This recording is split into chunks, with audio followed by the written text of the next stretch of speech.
Cha bhuti wami, cha mngasekhaya uyaphazama.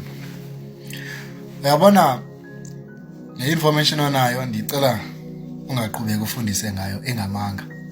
Simple nje bhuti, engamanga. Uyabona kukhona abantu ekuthiwa zingcali noba zizikolazi.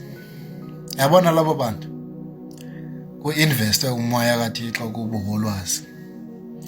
Into abayenzayo ukuphanda izibhalo noba baphengulula izibhalo.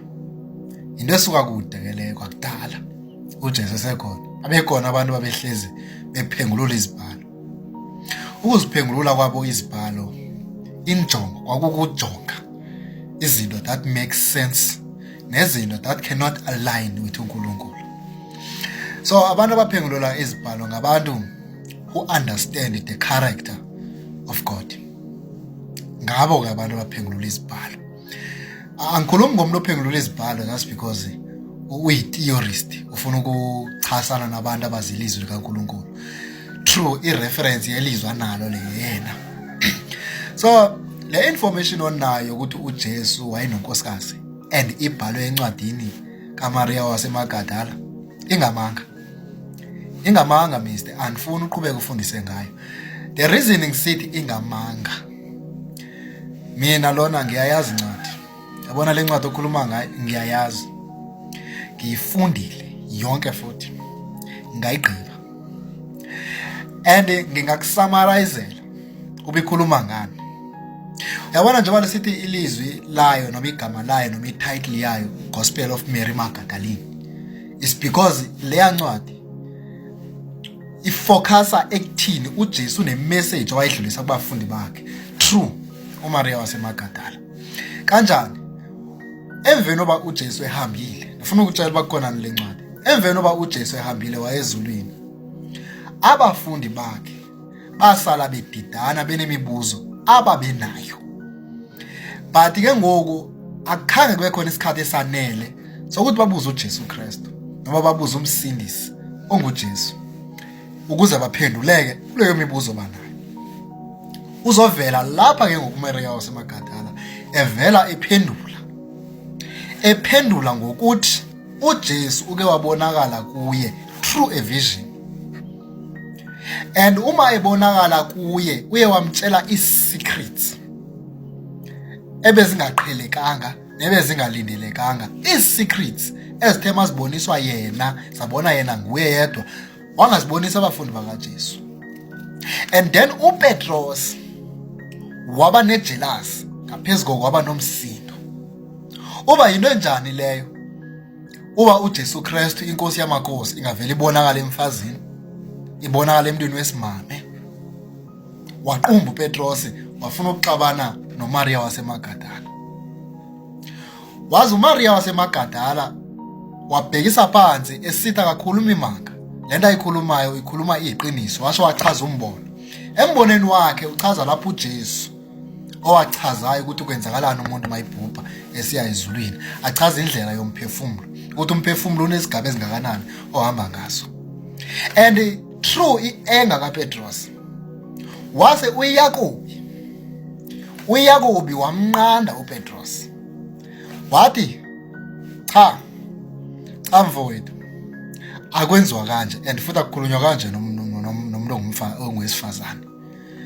Siyazi sonke apha singabafundi bakaJesu ukuthi uJesu ubemthanda kakhulu kunathi. Uma esithi uJesu ubonakalile kuye kucacile umbone engcono kunathi. Ngosuba nomsindo. Otherwise uyosifumana unesono. Ngoba uPetros ungumuntu olulwalwa uPetros. Hot tempered. Unomsindo. Uvelenze engakangacingisisi. Kwamanqabu uyanganene. Ungilalele. Ifocusa ke ngokuleyo team. Yonke incwadi kaMaria waseMagadala ayikho i-idea ethi uJesu Kristu wayenonkosikazi okunguyena. Le idea yokuba uJesu ube nenkosikazi ayizange iexiste. Ukuze ivele ibe khona kwafunyanwa incwadi long time ago eyayibizwa uba ize papyrus.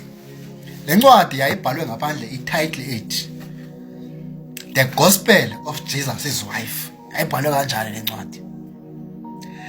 And uma beyifunda igama lokuqala lathi Jesus said my wife wasiyaqhubeka. And then ama-Gnostics ngabantu who oppose God bathatha leyo information bayispreada. But uma beyispreada, they did not emphasize ukuthi uJesu unomfazi, but bayispreada ngokuthi Jesus had a companion. And le companion ayidanga yacaciswa uba icompanion enjani nalena, umngani noba ngunkosikazi, cacise ligama le companion. So ama-Gnostics azangayicacise lona, so kwavela theory engamanga inspired by uSathane so that kuzonyeliswa igama likaKristu. That is why ngikuphendula ngisithi ngicela le information onayo ungaqhubeka uyifundise ngoba ingamanga. Uyabona kukhona incwadi, uyabona le ncwadi, ufuna ukubonisa le ncwadi, uyabona le ncwadi iBhayibheli. Le ncwadi ngaphambili yayikade inencwadi eziyi-87 le ncwadi. In fact no ndiyaphazama, yayikade inencwadi eziyi-127. Andithi incwadi yeBhayibheli ena 26 books, yayikade inencwadi ezi-127. Ndifuna ukuchazela uba kwenzeke kanjani lapha eAfrika ke ngoku ukuze itshintshwe. So into eyenzekileyo ke, izicholars noma the church fathers noma the so-called Nicene fathers, into abayenzayo bazifunda ezo ncwadi, bazifunda ngenxa yokuba inenda ezinye incwadi lapha yana ziklesha nendlela abakholwa ngayo ngoNkulunkulu, baziremove ezancwadi. For instance, ngizokotela uMartin Luther ngomnye wefathers eza inspirishayo ukuthi makhishwe incwadi yeBhayibheli. Uma ikhishwa incwadi yeBhayibheli, incwadi zeBhayibheli, why wayezikhipha? Do you know why? uMartin Luther indlela waguquka ngayo, wayengumoni futhi ubaba wakhe wayekade efuna beyiloya. So indlela aguquka ngayo uMartin Luther, uguquka ngamazwi atholakala eBhayibhelini athi umuntu usindiswa ngokholo. Amguqula amazwi uMartin Luther.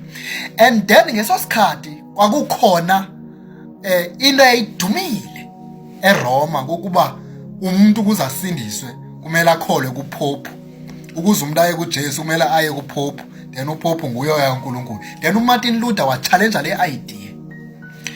Through isibhalo wayechallenge le idea yokuthi umuntu akayi kuJesu, akayi kuPope ukuze afikelele kuJesu. Umuntu uyakholwa azasindiswa. Wayeseyisithi ngamanye amazwi, through faith alone a person can be saved. Then ukushumayela kwakhe kwaba namandla, kwaduma, kwagcwala emaphepheni, kwavela ema-TVini, kwavala ema-radioini, kwafomisheka ibandla elitsha kuthiwa yi-Lutheran Church. Ngilalela. And then uBulutha ke ngoku wase ehlala phansi. Uma ehlala phansi watranslate iBhayibheli ayibizwa ba yiVulgate. Le ncwadi okubizwa ba yiVulgate yiBhayibheli esuka kwaJuda. Yaba uma etranslate leyo ncwadi wathola zonke incwadi ezikhuluma ngoJesu nezikhuluma ngokunye okuninzi ezulwini. But i-team yakhe wayifuna indawo ezikhuluma ngokuthi umuntu uyasindiswa ngokholo. Wathola incwadi ezithi umuntu uyakwazi ukusindiswa nangezenzo ezizakhe zokulunga. Wacaba leni idea uMartin Luther akayithandi. Wazikhipha incwadi ezithetha ngokuthi umuntu uyakwazi ukusindiswa ngokholo ngezenzo. Wazikhipha ezo ncwadi. Ekuzikhipheni kwakhe wenza istructure esitsha seBhayibheli. Incwadi ezikhuluma ngokholo waziqala pha kwincwadi kaJohane, wazidwelisa nguMartin Luther wadecideayo ukuthi incwadi zeBhayibheli eNew Testament mazime kanjani. Zazothi incwadi awayingaziva ncam awayingahambisani nazo ezazisathi umuntu uyasindiswa ngokholo, wazibeka ekugqibeleni zeziya ezibizwa ngoba zii-epistles. Incwadi zikaYakobi, incwadi zikaJohane, incwadi zikaPetros, eza ncwadi ezingaligcineni, nencwadi yamaHebhere wazibeka ekugqibeleni because yayingehambelani ithini. Uyangizwa ke ngoku?